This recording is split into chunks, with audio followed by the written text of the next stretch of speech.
Hello book nerds who are in computers. I'm Summer from Silver-Eyed-Fangirl, and today is my July wrap up / August TBR.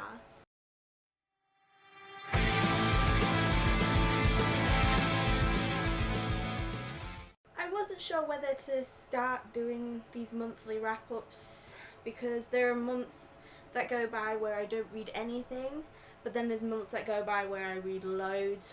So I'm gonna try and do these regularly, but they might not be regular a lot.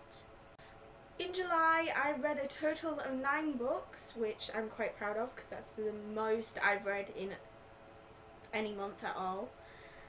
And all these books have been completely read and reviewed, so the reviews of them will be coming very soon. Firstly, I read The Bone Dragon by Alexia Casel, and I gave this book on Goodreads I think 4 out of 5 stars because I liked it, but there wasn't much to it that grabbed my attention really. Next, I finished reading Doll Bones by Holly Black, and I gave this book, I believe, a 4 again out of 5 stars on Goodreads because I enjoyed the concept of the story, I enjoyed the adventure, but it just seemed more like an adventure than a scary story. I think that's probably what Holly Black was trying to bring across, but it just seemed more of like an adventure story where the book cover and the description of the book gives you more of a scary feel. Next, oh my god, I absolutely loved this book this month, and that's Sawbones by Katherine Johnson. And it's basically in the Jack the Ripper era, you know, like Sweeney Todd era sort of thing in London, where lobotomists would dig up dead bodies and use them to do their medical studies on them. Next, I also finished reading Eleanor and Park by Rainbow Rowell. Oh my god, this made me cry. It was such a sweet story and such a bittersweet ending. Next, I finished reading Girl Missing by Sophie Mackenzie. This is a really good mystery, I want to say. It's like a teenage YA sort of mystery where girls trying to find out if she, instead of being adopted, was actually kidnapped from her family when she was a baby.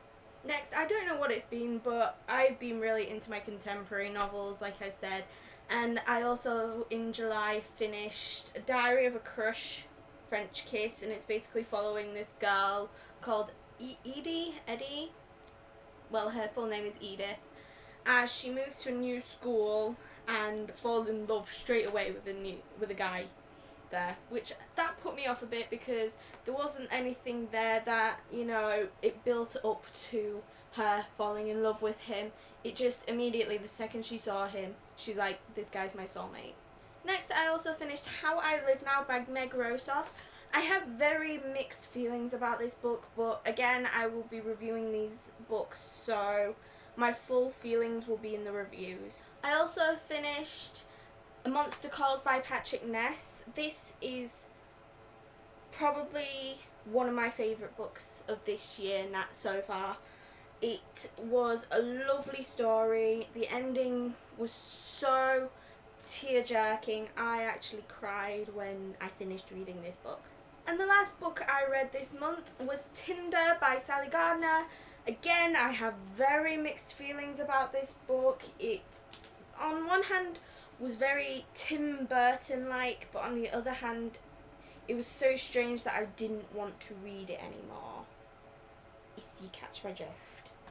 Again, I'll be doing a review on this book, so I will put more description of what I liked and what I didn't like about this book into the review. So now on to my August TBR.